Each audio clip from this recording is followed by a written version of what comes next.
آتم تائی کی بیٹی قیدی ہو کے آئی. جب اس کے قبیلے پر، اس کے علاقے پر مسلمانوں نے حملہ کیا تو حاتم تائی کا جو بیٹا تھا عدی بن حاتم، وہ اپنی بہن سے کہنے لگا ہمیں پتہ ہے ہم مسلمانوں کا مقابلہ نہیں کر سکتے تو بھاگ جانے میں بہتری ہے، چلو بھاگ چلتے ہیں. تو بہن کہنے لگی بھائی تو نے بھاگنا ہے تو بھاگ جا، میں سردار کی بیٹی ہوں، میں قوم کے ساتھ جیوں گی، قوم کے ساتھ مروں گی، تو نے بھاگنا ہے تو بھاگ جا. عدی بھاگ گئے ڈر کے. یہ خاتون جو تھی ان کو گرفتار کر لیا مسلمان عورتوں نے، تو کہ یہ تلوار لے کے آئی تھی لڑنے کے لیے. ابن اسحاق ابن حشام دونوں کتابوں میں روایت موجود ہے. یہ خاتون کہتی ہے کہ میں نے بڑے تگڑے سوال تیار کیے، کیونکہ معاذ اللہ ثم معاذ اللہ میرا خیال تھا وہ نبی نہیں، وہ بادشاہ ہیں، وہ ایک اسٹیٹ کے سربراہ ہیں، وہ حکمران ہیں، میں معاذ اللہ نبی نہیں. میں نے بڑے تگڑے سوال تیار کیے اور میں اپنے آپ سے کہہ رہی تھی میں ایسی ایسی باتیں کروں گی مسلمانوں کے نبی سے کہ انہیں جواب نہیں آئے گا. معاذ اللہ ثم معاذ، نقل کفر نہ باشد. کہتی ہے میں حضور کے سامنے لائی گئی گرفتار کر کے، اور جب مجھے حضور کے سامنے کھڑا کیا گیا نا تو میرا سر ننگا تھا. توجہ ہے میری بات پر؟ میرا سر ننگا تھا تو میرے ذہن میں بڑے سوال تھے، میری گردن اکڑی ہوئی تھی.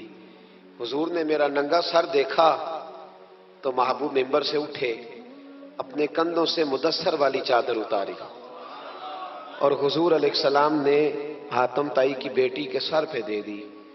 بی بی کہتی ہے جب حضور کی چادر آئی تو میری اکڑی ہوئی گردن خود بخود جھک گئی نیچے کی طرف، خود بخود جھک گئی. سوال ابھی بھی میرے ذہن میں موجود تھے. اتنے میں ایک صحابی حضور کی بارگاہ میں آئے اور عرض کرنے لگے یا رسول اللہ صلی اللہ علیہ وسلم یہ کافر کی بیٹی ہے، مشرک نجس ہوتا ہے، تو میں اپنی چادر نہ دے دوں، آپ اپنی لے لے، کافر کی بیٹی ہے.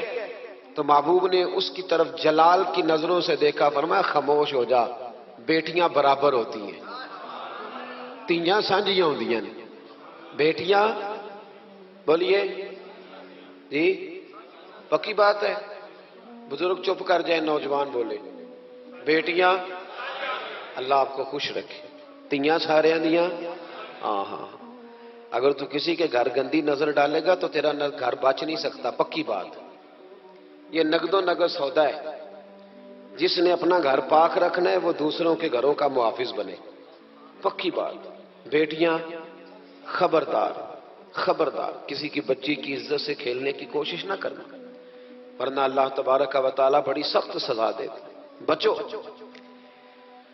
وہ کہتی ہے جب حضور نے کہا نا بیٹیاں برابر ہوتی ہیں تو میرے اندر سے ایک آواز نکلی. میں نے کہا او حاتم تائی کی بیٹی تو غلط تھی، یہ بادشاہ نہیں ہے تو اللہ کے سچے رسول ہیں. بادشاہ تو سخت سزائیں دیتے ہیں. کہتے ہیں حضور میرے قریب آئے اور آ کے کہنے لگے تو سردار کی بیٹی ہے، تیرے باپ میں اچھی خصلتیں پائی جاتی تھی، بتا تیرے ساتھ کیا معاملہ کروں، کیا معاملہ. یہ حضور کی پسند ہے، کیا معاملہ کروں. تو کہنے لگی میں چاہتی ہوں مجھے آزاد کر دے. کہتی مجھے امید نہیں تھی. حضور کہیں گے ٹھہر جا، بیٹھ جا، بات کرتے ہیں، مشاورت ہوتی ہے، پھر اس کے بعد کوئی فیصلہ ہوتا ہے. کہا آزاد کر دو. کہتی حضور نے میرے کہنے پر فوراً ہی اگلا جملہ ہی نہیں کہا، فرمایا جا تو آزاد ہے. کہتی ہے میں نے ایک جملہ اور کہا، میں نے کہا میں اکیلی نہیں جاؤں گی، سارا قافلہ آزاد کرو. اب تنگی یہ داماں پہ نہ جا، اور بھی کچھ مانگ ہے آج وہ ماہل بعطا، اور بھی کچھ مانگ. کہنے لگی اکیلی نہیں جاؤں گی، سارا قافلہ سارا قبیلہ آزاد ہو. حضور نے فرمایا تو پتہ نہیں کیا سوچ رہی ہے، تو جہاں آئی ہے وہاں سے خالی جاتا ہی کوئی نہیں، سارا قافلہ.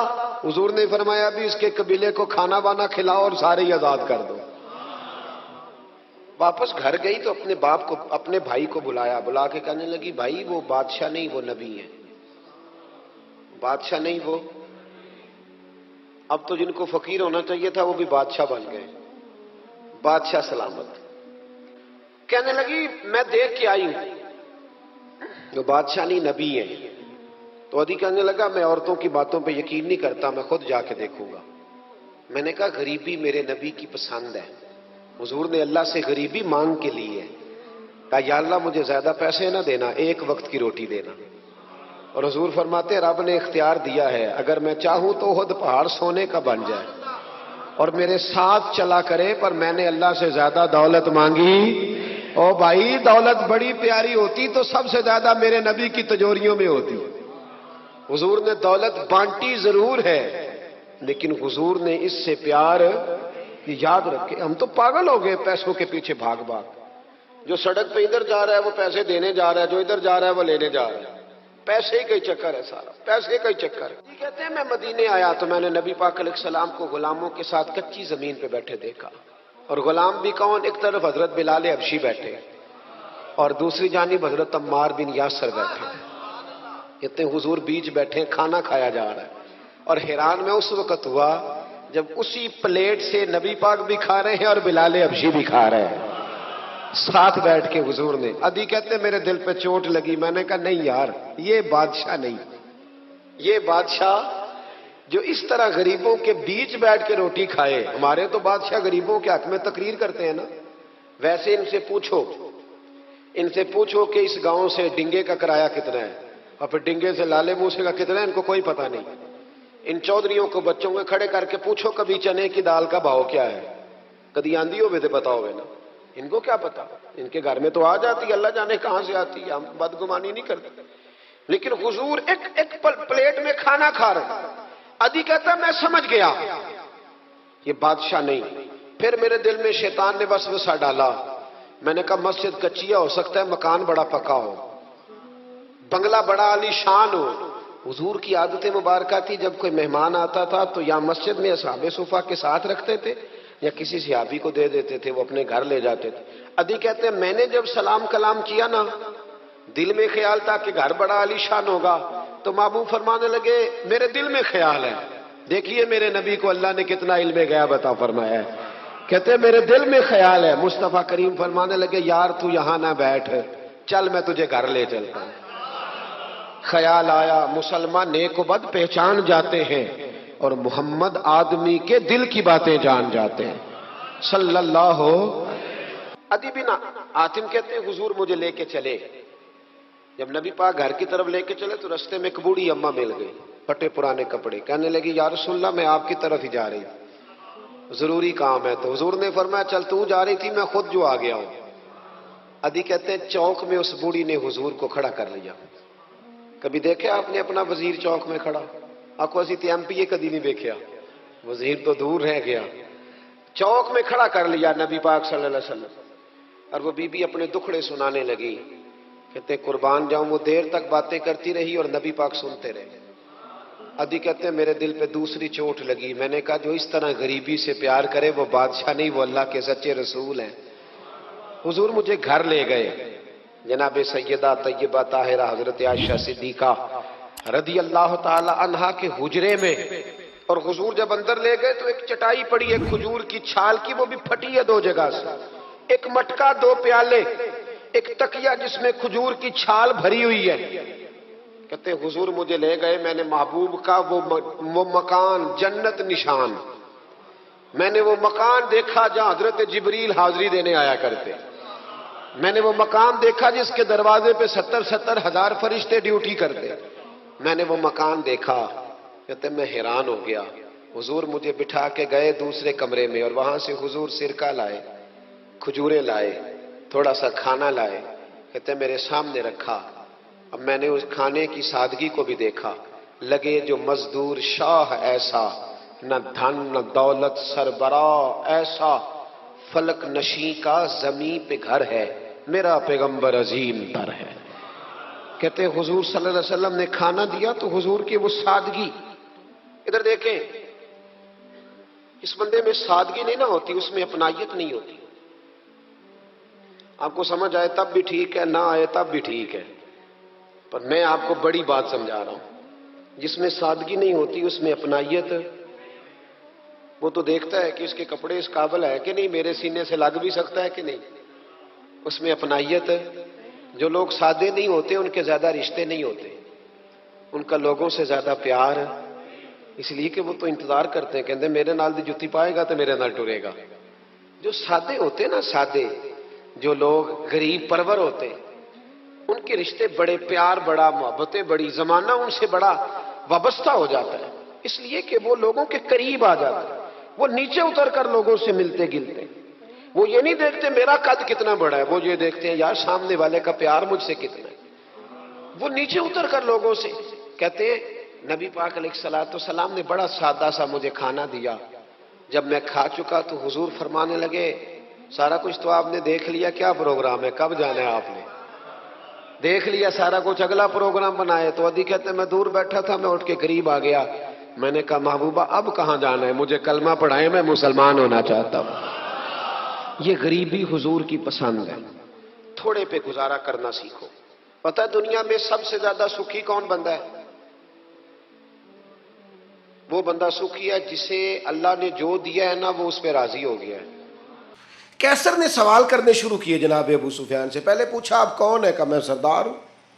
وہ رشتہ کہنے لگے جس محبوب نے آپ کو خط لکھا ہے میں رشتے میں چچا ہوتا ہوں۔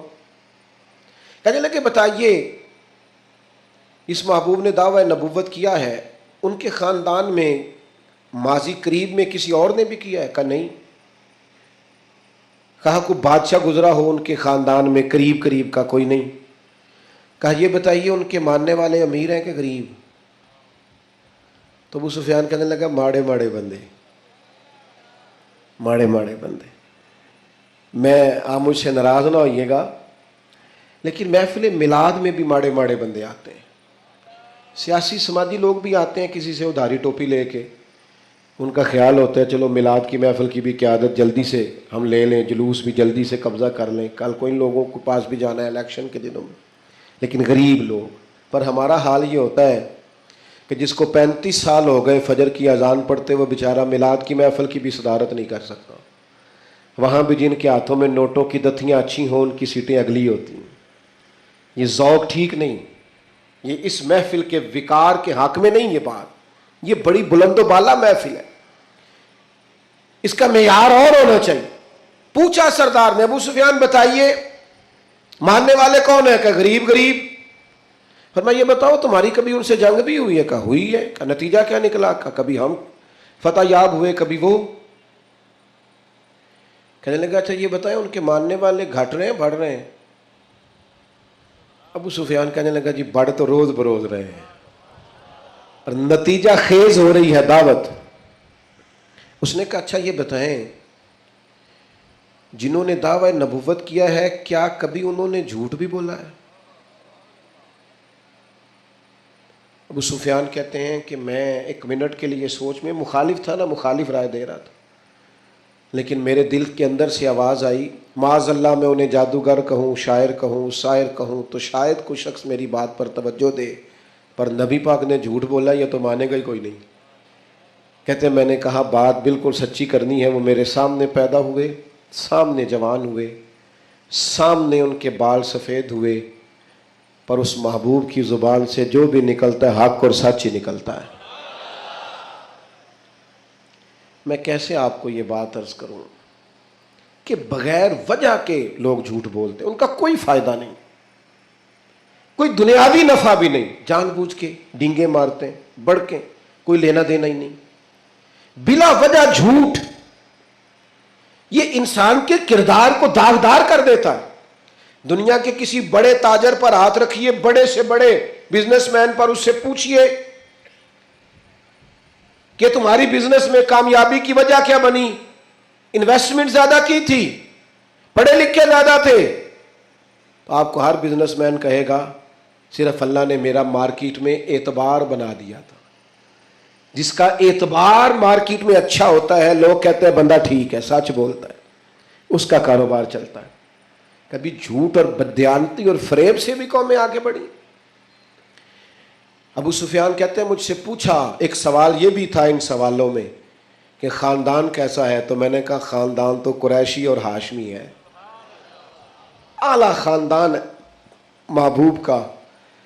تو کہتے ہیں میں نے کہا بادشاہ کو نتیجہ ہی دے، اتنے تو نے سوال کیے۔ تو کہنے لگا نتیجہ تو نکل آیا ہے۔ تم نے کہا ماننے والے غریب لوگ ہیں، تو نبیوں پر ہمیشہ پہلے غریب لوگ ہی مان لاتے ہیں۔ تم نے کہا ماننے والے بڑھ رہے ہیں، تو یہ ان کی صداقت کی دلیل ہے کہ ہر روز دعوت اور پیغام اور ماننے والے بڑھ رہے ہیں۔ تم نے کہا وہ اعلیٰ نسب ہے، تو نبی اللہ ہمیشہ اونچے خاندانوں میں بھیجا کرتا ہے. تم نے کہا انہوں نے کبھی جھوٹ نہیں بولا، تو سردار سچ بتانا، جو بندہ بندوں سے جھوٹ نہیں بولتا وہ یہ جھوٹ کیوں بولے گا کہ میں اللہ کا رسول بن کے آیا. نتیجہ تو نکل آیا. اسیر دشمن کی چاہ میں بھی، مخالفوں کی نگاہ میں بھی وہ امی ہے، صادق ہے، معتبر ہے، میرا پیغمبر عظیم تر ہے. کردار کی جو عظمت ہے نا، کردار کی، یار آپ کی اور میری زندگی کچھ اصول تو ہونے چاہیے، کچھ قاعدے، کچھ ضابطے. جدھر کی ہوا ہوئی ادھر کے ہی ہو گئے. آج کل یہ نیا والا فیشن ہے، لہذا یہ اپنا لو. بھئی ہم کوئی ہوا کے دوش پہ ہیں، کوئی لاوارث ہیں، اپنی کوئی تہذیب نہیں، تمدن نہیں، مزاج نہیں، طبیعت نہیں. یعنی جس طرح کا ماحول ہے اس طرح کے بن جاؤ. کردار میں کچھ قاعدے زندگی میں بنانے چاہیے، کچھ اصول وضع کرنے چاہیے، کچھ چیزیں طے کرنی چاہیے کہ مجھے ان حدود سے آگے نہیں بڑھنا. مومن کی اپنی ایک ذاتی شخصیت ہوتی، اس کا ایک اپنا رکھ رکھاؤ ہوتا ہے، اس کی اپنی ایک وفاداری ہوتی. آپ جائیے اپنے بزرگوں سے ملیے، دیہاتوں کے لوگ کیا کہتے ہیں؟ وہ کہتے ہیں بس بھائی میں دوستوں کے ساتھ آتا جاتا تھا، گھومتا پھرتا تھا، اب یہ کام نہیں کرنا، اب میرے بیٹے کو میرا جوتا پورا آنے لگ گیا ہے، اب مجھے وفادار ہونا ہے. میں کیسے اپنی ملت کے نوجوانوں کو سمجھاؤں کہ گھٹنوں تک اگر اپنا لباس آدھا کر لے تو پتہ نہیں تیری کتنی کوئی گرمی کم ہو جاتی ہے، اور کس قدر زیادہ آسودگی اور آسانی محسوس کرتے ہو. حالانکہ گھر میں بہنیں ہیں، بیٹیاں ہیں، ماں ہیں. بندے کی ایک اپنی وفاداری بھی ہونی چاہیے، اس کے کچھ قاعدے، ضابطے، اٹھنا بیٹھنا، اصول بھی ہونے چاہیے. نبی کریم صلی اللہ تعالی علیہ وسلم کی عظمت کردار کا یہ عالم تھا کہ عرب شریف کے اندر کنواری عورتیں بڑی ہی شرم و حیا والی ہوتی تھی. لوگ مثال دیتے کہ تو کنواری لڑکی کی طرح شرم و حیا والا. قربان جائیں سیدہ طیبہ طاہرہ حضرت عائشہ صدیقہ رضی اللہ تعالیٰ عنہ فرماتی ہیں نبی پاک علیہ السلام عرب کی کنواری لڑکیوں سے بھی زیادہ حیا والے تھے. حضور حیا والے، متانت، سنجیدگی، کبھی شور و غل نہ کرتے، کبھی بازار میں نظریں اٹھا کے نہ چلتے، کبھی محبوب کی زبان سے معاذ اللہ کسی نے کوئی کمزور جملہ نہیں سنا. یہ کیا بات ہوئی، مجھے کسی نے غصہ دلایا تھا، میں نے گالیاں دے دی. تو آپ کے اصول کدھر گئے، قاعدے کدھر گئے، ضابطہ کدھر گیا؟ یہ کیسے ہو گیا کہ آپ بااصول آدمی تھے پھر بھی آپ کی زبان سے بازاری جملے نکل آئے؟ یہ ہو نہیں سکتا نا اگر آپ نے کوئی اصول زندگی میں بنا رکھے. تو عظمت کردار یہ رسول اللہ صلی اللہ تعالی علیہ وسلم کی زندگی کا ایک بنیادی عنصر ہے، بنیادی. اور پھر حضور سید عالم صلی اللہ تعالی علیہ وسلم کو اللہ تبارک و تعالی نے ایک شان اور بڑی امتیازی عطا فرمائی، بڑی انوکھی. وہ یہ تھی کہ اللہ تعالیٰ نے نہ محبوب کو فصاحت و بلاغت عطا فرمائی، یعنی بات کہنے کا جو سلیقہ، جو انداز حضور جانتے ہیں نا، یہ کسی اور کو نصیب. ہمارے ہاں نا بہت زیادہ باتیں کرنے کا رواج، اس کا نتیجہ یہ نکلتا ہے کہ انسان کے جملے بے وقت ہو جاتے ہیں. لوگ کہتے ہیں یار عادت ہے اس کی. اور کچھ لوگ ایسے ہوتے ہیں کہ جن کے پاس آپ بیٹھے نا تو کبھی کبھی تیل کی ضرورت پڑ جاتی ہے کہ تھوڑا تھوڑا یہاں لگا لے بندہ. اس لیے کتنی باتیں سناتے ہیں، اتنی باتیں. اور آج کل تو ایک اور رواج بھی ہو گیا ہے، کہتے ہیں قطع کلامی معاف اور ساتھ ہی بات شروع. تو میں کئیوں سے کہتا ہوں پہلے پوچھ تو لیں ہم نے معاف کیا بھی ہے کہ نہیں. آپ تو گن پوائنٹ پہ معافی لے رہے ہیں، آپ نے حکم دائر کیا ہے قطع کلامی معاف اور آپ شروع ہو گئے. گفتگو میں، لہجے میں، دعوت دینے میں، پیغام دینے میں، میں آپ کی خدمت میں عرض کروں گا روز بچوں کو بھی نہیں ڈانٹنا چاہیے، روز نہیں نصیحت کرنی چاہیے ورنہ نصیحت بے وقت ہو جاتی. روز ہی انسان کو اس طرح کا ماحول نہیں بنانا چاہیے وہ اس کی طبیعت ٹھہراؤ والی ہو. یعنی سکوت جو ہوتا ہے نا، چپ خاموش آدمی، وہ لگتا ہے کہ کوئی طوفان لیے بیٹھا ہے، لگتا ہے کہ یہ اس وقت کسی خاص گہرائی اور گہرائی میں اتر کر کوئی اچھی منصوبہ بندی کر رہا. نبی پاک علیہ السلام کو اللہ نے بڑی فصاحت و بلاغت عطا فرمائی، لیکن اس کے ساتھ ساتھ اللہ تعالیٰ نے علم کے خزانوں کی کنجیاں دیں۔ سرکار جب بات کرتے نا تو صحابہ فرماتے ہیں ہر جملہ دوسرے جملے سے جدا ہوتا۔ اس طرح حضور بولتے کہ اگر کوئی لفظ گننا چاہتا تھا تو گن بھی سکتا تھا۔ یعنی بات وہ ہمارے ہاں اکثر نا محافل میں ایسا ہوتا ہے کہ وہ بعض اوقات بڑی سادی سی بات بھی اتنے جوش کے ساتھ کی جاتی ہے کہ میری طرح کا طالب علم سوچنے لگ جاتا ہے کہ یہ بات تو آرام سے بھی کی جا سکتی تھی، اس میں اتنا پریشان ہونے کی ضرورت، یہ سادی سی بات تھی، آپ بڑے خوبصورت لہجے میں بھی کہہ سکتے تھے۔ اللہ تعالیٰ نے محبوب کو فصاحت دی، بلاغت دی، معاملہ فہمی دی، اور حضور علیہ الصلاۃ والسلام بڑے ٹھہرے ٹھہرے انداز میں بات کرتے، لیکن جب بات کرتے تو حضور نہ بات کا رخ بدل دیتے۔ یعنی بندہ سوچ رہا ہے اس رستے جانے کی، لیکن کریم کی حکیمانہ بات بندے کا رستہ چینج کر دیتی، وہ بالکل انسان ڈائریکشن بدل لیتا کہ نہیں یار یہ رستہ ٹھیک ہے۔ آپ بات کو سمجھیے گا، ایک ہوتا ہے بندے کے پاس مال نہیں تو وہ فقیر ہے، کچھ لوگ ایسے ہوتے ہیں کہ وہ امیری میں فقیری کرتے ہیں، مالدار ہوتے ہیں، بڑا اللہ نے دیا ہوتا ہے، لیکن ان کے مزاج سے دولت نہیں چھلکتی، عہدہ نہیں چھلکتا، وہ درویشوں کے ساتھ بیٹھتے ہیں، سادہ طرز زندگی۔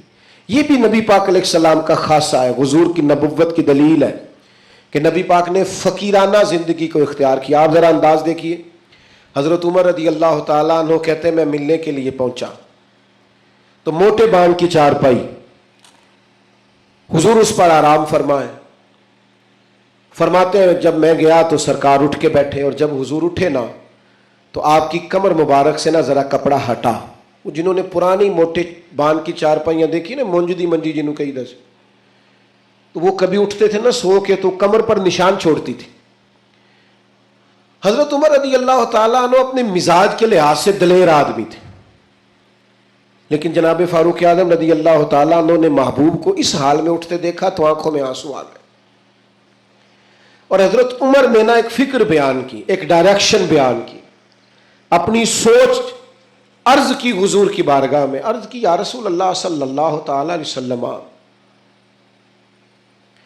ایک کیسر و کسرا اللہ کے دین کے دشمن ہے اور اتنی آرام دہ زندگی گزارتے۔ بہت سارے لوگ سوال نہیں کرتے وہ فلاں ملک دیکھو غیر مسلم ہے لیکن آسودہ حال کتنا ہے۔ محنت ضرور کریں، جد و جہد ضرور کریں، یہ بات کرنے کا مقصد یہ نہیں کہ محنت چھوڑ دی جائے، خوب مشقت کریں۔ جد و جہد تو انسان کو زندہ رکھتی، اس سے تو پتہ چلتا ہے کہ انسان کے اندر روح موجود ہے، جو بالکل ہلتے جلتے نہیں، حرکت نہیں کرتے ہو تو مردے ہو جاتے ہیں۔ تو زندگی زندہ دلی کا نام ہے، مردہ دل کیا خاک جیا کرتے ہیں۔ لیکن یہ سوچ کا یہ زاویہ بھی دیکھیے، حضرت عمر نے عرض کی یا رسول اللہ صلی اللہ تعالی علیہ وسلم، وہ کیسر و کسرا اللہ کے دین کے دشمن اتنی آسودہ آسان زندگی گزارتے اور آپ محبوب ہو کے۔ اب یہ ایک زاویہ ہے سوچ کا، لیکن نبی پاک علیہ السلام نے اس زاویے کو نیا رستہ دیا۔ یعنی سوچ یہ ہے کہ آپ محبوب ہیں اور ظاہری طور پر یہ وقت مشکل ہے، دوسری جانب دشمن ہے، اور یہ گاؤں تک یہ لاؤ لشکر، یہ آسان زندگی۔ حضور نے سوچ ہی بدل دی، فرمایا عمر کیا تم یہ پسند نہیں کرتے کہ وہ دنیا میں تھوڑی سی آسانی لیں اور آخرت میں رسوا ہو جائیں؟ اور فرمایا کیا تم یہ پسند نہیں کرتے ہم دنیا میں تھوڑی سی مشقت اٹھائیں اور آخرت کی ساری عزتیں اللہ ہمیں ہی عطا فرما دے؟ یہ ایک ایسی سوچ تھی کہ جناب عمر کہتے ہیں میرا زاویہ نگاہ ہی بدل گیا کہ جنت میں جئیں گے من چاہی زندگی، وہاں اللہ کے انعامات سے بھرپور لطف اندوز ہوں گے، وہاں اللہ تبارک و تعالی اور اس کے محبوب کے قرب میں ان نعمتوں کو محسوس کریں گے۔ اور حضور نے زاویہ بدل دیا۔ یقین ایک شخص نے آ کے کہا یا رسول اللہ مجھے آپ سے محبت ہے۔ حضور نے فرمایا سوچ کے کہو۔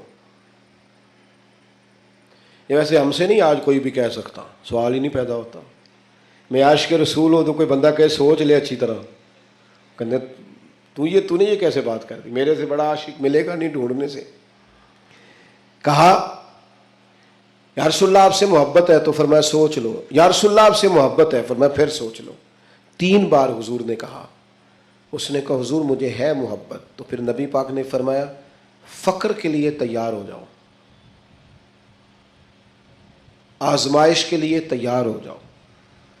یاری تیری سونا پر آزمائشاں تیریاں اگ. یہ سونا پرکھیا جامد ہے پر نہ لگاں دے لگ. آزمائش کی تیاری کرو. یعنی ایسا نہیں ہے کہ مجھ سے محبت کرو گے تو بڑی آسودہ زندگی، ہر وقت آرام دہ وقت گزرے گا. یہ شہادت گاہ الفت میں قدم رکھنا لوگ آسان سمجھتے ہیں مسلمان ہونا. یا آپ کا خیال ہے کہ فلاں آدمی دیکھو کتنی موج میں ہے. میں اکثر کہا کرتا ہوں جو بندہ بڑا ہوتا ہے نا اس کے دکھ بھی اتنے بڑے ہوتے ہیں، اس کی آزمائشیں بھی اتنی بڑی ہوتی ہیں. قد کاٹ کے حساب سے آزمائش ہوتی ہے لوگوں کی. یاد رکھنا نبی پاک علیہ الصلوۃ والسلام نے سوچوں کو نیا زاویہ دیا. فقیرانہ زندگی، یعنی بہت زیادہ مال ہے حضرت عثمان غنی کے پاس، لیکن سارا اللہ کی مخلوق پر بانٹنے کے لیے رکھا ہوا ہے. خود اگر پیبند لگے کپڑوں سے بھی گزارا کرنا پڑتا ہے تو وہ سکھی ہیں، آسان ہے. ایک دن بھی نہیں مانگا حضرت بلال حبشی نے کہ یا رسول اللہ میرا بھی تو مکان ہونا چاہیے نا. کیوں؟ کہ حضور نے معراج سے واپس آ کے کہا تھا میں نے تمہارے چلنے کی آواز جنت میں بھی سنی ہے. تو جن کے محل بنے ہوئے تھے سوچیں بدلی ہوئی تھی، انہوں نے پھر اپنے زاویہ نگاہ کچھ اور بنایا. بس بات سمیٹنے کی طرف آ رہا ہوں. ایک چوتھی بات نبی پاک علیہ الصلوۃ والسلام کے نبی ہونے پر اللہ تعالیٰ کی طرف سے برہان ہونے پر بڑی دلالت کرتی، وہ یہ ہے کہ میرے رسول پاک نا طبیب روحاں ہیں. حضور دلوں کے طبیب ہیں. یعنی کچھ چیزیں ایسی ہیں جو انسان کے ظاہر کو سنوار دیتی ہیں لیکن باطن پیاسا رہ جاتا ہے. آپ نے بہت سارے لوگ دیکھے ہوں گے یہ انزائٹی بھلا کس گھر میں زیادہ آتی ہے، ڈپریشن اور ٹینشن کس گھر میں زیادہ آتا ہے؟ جس میں بہت زیادہ سہولیات ہوتی ہیں، بہت زیادہ سرمایہ ہوتا ہے، 2-4 نوکر ہوتے ہیں، وہاں انزائٹی بھی ہوتی. کیوں؟ کہ دکھ ہمیشہ انسان کے ساتھ رہتا ہے. جب رزق کا، صحت کا، بچوں کا سارے دکھ نکل جاتے ہیں بندے کو سہولت آتی ہے تو اب پریشان تو رہنا ہی ہے. لقد خلقنا الانسان فی کبد، اللہ نے انسان کو مشقت میں پیدا کیا ہے. اب انزائٹی آ جاتی ہے، ڈپریشن آتا ہے، ٹینشن آتی. نبی پاک صلی اللہ تعالیٰ علیہ وسلم نا طبیب روحاں ہیں، حضور دلوں کے طبیب ہیں. محبوب کو اللہ نے یہ کمال دیا ہے کہ حضور دل کی دنیا بدل ڈالتے. یعنی حضور کی بارگاہ عالی مرتبت میں جو آتا نا باطنی طور پر، روحانی طور پر وہ تبدیل ہو جاتا، اس کی کیفیات بدل جاتی. کفر، شرک، نفاق، ہر چیز سے وہ دور ہو جاتا. حتیٰ کہ ہرس، ہوس، لالچ، یہ ساری بیماریاں اس کی جان چھوڑ جاتی. خدا را میری اس بات پر خاص توجہ کرنا، ہم بھی اگر چاہتے ہیں نا بے چین روحیں چین پائیں تو پھر نا کوئی ایک بات حضور کی لے لے زندگی میں. ایک بات، ایک شخص صدر ہوا بہت بڑے غیر مسلم ملک کا، اس سے لوگوں نے کہا کہ آپ منشور دیں. یہ جو پہلی تقریر کرتے ہیں نا وزیر اعظم یا صدر، وہ تقریر دستور ہوتی ہے، منشور ہوتی ہے، میں یہ کروں گا، میں یہ کروں گا. اور ہمارے ہاں تو بہت سارے دعوے بھی کر دیے جاتے ہیں اسی تقریر میں. اس سے کسی نے کہا کہ اتنے ملک کے آپ صدر بنے ہیں تو ملک کیسے چلائیں گے؟ تو اس نے کہا میرے پاس مسلمانوں کے نبی کی ایک حدیث ہے صلی اللہ تعالی علیہ وسلم، میرا وہی دستور ہے، وہی منشور ہے. کہا وہ کیا؟ تو بڑی عام روایت ہم سب کو آتی ہے. نبی پاک علیہ السلام نے فرمایا مومن وہ ہے جو اپنے لیے پسند کرے وہی اپنے بھائی کے لیے بھی پسند کرے. وہ کہنے لگا بس میں نے طے کر لیا ہے جو میرے اور میرے بچوں کے لیے اچھا ہوگا سارے ملک کے لیے وہی کریں گے. اسی میں ہم اپنا سارا دستور اور منشور رکھتے ہیں. حضور سید عالم صلی اللہ تعالی علیہ وسلم کا کمال یہ تھا کہ حضور کی بارگاہ میں جو لوگ آتے تھے وہ قلبی اطمینان محسوس کرتے تھے. قلبی، آپ اندر سے مطمئن ہو نا تو سادی روٹی بھی لذت دیتی ہے، لیکن ذہنی طور پر آپ کسی آزمائش کا شکار ہو تو جتنے مرضی اچھے کھانے پکا لیں. حضور کی بارگاہ عالی مرتبت میں کمال یہ ملا لوگوں کو کہ انہیں اطمینان قلبی، فقیری میں بھی، سیدہ طیبہ طاہرہ حضرت خدیجۃ الکبریٰ رضی اللہ تعالیٰ 20 گویا کنیزیں تھی جناب خدیجہ کے گھر کام کرنے، ملکہ تھی وہ تو گویا مکے کی، لیکن جب نبی پاک کی بارگاہ میں آئیں تو سارا مال خیرات کر دیا۔ وہ جن کے کام کوئی کرتا تھا وہ خود چولہے میں ایندھن جلاتی، وہ خود کھانا پکاتی، سارے کام کاج کرتی۔ آپ اچھی طرح جانتے ہیں کہ بندہ غریب سے امیر ہو تو وقت گزر جاتا ہے، خدا نہ خواستہ امیری سے غریبی آ جائے تو عادتیں اب اور بن چکی ہوتی ہیں، حالات خراب ہو جاتے ہیں۔ جناب خدیجہ رضی اللہ تعالی عنہ اس قدر زیادہ مطمئن تھی اپنی وہ زندگی پر کہ محبوب کے لیے کھانا پکا کر وہ باورچی خانے سے نکلی اور لا کر حضور کی بارگاہ میں پیش کیا تو حضور فرمانے لگے خدیجہ آپ کے آنے سے پہلے جبریل امین آ گئے، اور انہوں نے آن کر کے فرمایا ہے کہ یا رسول اللہ خدیجہ آ رہی ہے، خدیجہ کا رب کہتا ہے میرا خدیجہ کو سلام کہہ دیجئے گا۔ وہ راحت، وہ اطمینان، وہ قرار، وہ سکون۔ حضرت مصعب ابن عمیر رضی اللہ تعالیٰ عنہ بڑی امیر ماں کے بیٹے تھے، مکہ شریف میں سب سے اعلیٰ گھوڑا، سب سے اچھے کپڑے اور سب سے مہنگا رہن سہن شارحین نے لکھا ہے اس شخص کا تھا، حضرت ابن عمیر رضی اللہ تعالیٰ۔ لیکن مشکات میں حدیث ہے، حضرت مولا علی شیر خدا حدیث کے راوی ہیں، فرماتے ہیں ایک دن حضرت مصعب ابن عمیر رضی اللہ تعالیٰ عنہ مسجد نبوی میں آئے تو ان کی حالت یہ تھی کہ ٹاٹ کا لباس پہنا ہوا تھا، کلمہ پڑا ہے، مسلمان ہوئے ہیں، حالات کا سامنا ہے، وقت نے اور طرح کا رخ اختیار کر لیا ہے، اور ایک پیر میں گویا جوتا ہے دوسرے میں نہیں ہے، کوئی کام کیا چلے گئے۔ حضرت علی کہتے ہیں وہ چلے گئے پر حضور کی آنکھوں میں آنسو آ گئے، اور کریم فرمانے لگے دیکھو یہ وہ تھا جو بڑا شاہانہ وقت گزارتا تھا، میری محبت نے اس کا کیا حال کر دیا۔ لیکن حضرت مصعب ابن عمیر سے جب بھی کسی نے پوچھا حال کیا ہے تو انہوں نے کہا جو اطمینان اللہ نے آپ عطا فرمایا ہے نا، جو سکون، وہ قرار، چونکہ مقصد حیات ہاتھ آ گیا نا، معرفت الہی مل گئی ہے نا، ہم نے نبی پاک علیہ السلام کی صورت میں اللہ کی وہ دلیل دیکھ لی ہے نا، زندگی کسی کام لگ گئی ہے، ہمیں اپنا اٹھنا بیٹھنا کام کرنا نتیجہ خیز محسوس ہونے لگا، کچھ زندگی کو کوئی کام مل گیا، میری خانہ بدوشی کو گھر نصیب ہو گیا، مجھے کوئی رستہ میسر آ گیا، تو لہٰذا اطمینان قلبی، چین، سکون، یہ بہرحال اسی رستے میں موجود ہے جو رستہ رسول پاک نے عطا فرمایا۔ دل بے چین ہے، طبیعتیں بے قرار ہیں، شکوے ہی شکوے ہیں، پریشانیاں ہی پریشانیاں۔ میرے دوستو، ہمارے ہاں جو اضطراب ہے، جو بے چینی ہے، جو ذہنی تناؤ ہے، کسی آدمی کو لوگ اچھا سمجھنے کو تیار نہیں، بدگمانیاں ہیں، ہر گروہ دوسرے کے بارے میں، ہر محکمہ دوسرے کے بارے میں، ایک طبقہ زندگی سے تعلق رکھنے والے لوگوں سے دوسرے کے بارے میں رائے پوچھے تو سخت لہجوں کے اندر اس طرح کا مزاج ہے کہ ہم اکٹھے رہتے ہیں پر دور رہتے ہیں ایک دوسرے۔ خدا را آؤ نا میلاد کے موسم بہار میں اپنے محبوب سے فیض حاصل کریں، اطمینان قلبی کا بندوبست کریں، اپنے دلوں کو حضور کی محبت کا فیضان دیں۔ ہم تھوڑا ٹھہرنا سیکھیں، تھوڑی بردباری سیکھیں، تھوڑا حلم سیکھیں، تھوڑا تدبر سیکھیں، اپنے نبی کریم علیہ السلام سے حکمت سیکھیں، دانائی کے سوتے ہماری طبیعتوں سے پھوٹے۔ دو قسم کے لوگ مطمئن زندگی گزارتے ہیں، دو قسم کے حکماء نے لکھا، دو بندے، ایک جو جس کے پاس جائز پیسے ہوں اور وسیع ہوں، ناجائز پیسے وسیع ہوں تو وہ بھی بے چین رکھتے ہیں، بندہ مطمئن نہیں رہتا، الجھا رہتا ہے۔ جائز پیسے ہوں اور وسعت ہو رزق میں تو انسان مطمئن ہوتا ہے۔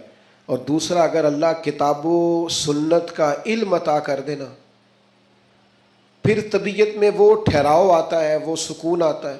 تو یاد رکھنا، نبی پاک کی صرف باتیں پڑھ لی جائیں نا، سیرت پاک کو پورا پڑھ لیا جائے، حضور علیہ الصلوۃ والسلام کا وقار، بردباری، معاملہ فہمی، تدبر، حضور علیہ السلام کا حقوق العباد کا چارٹر،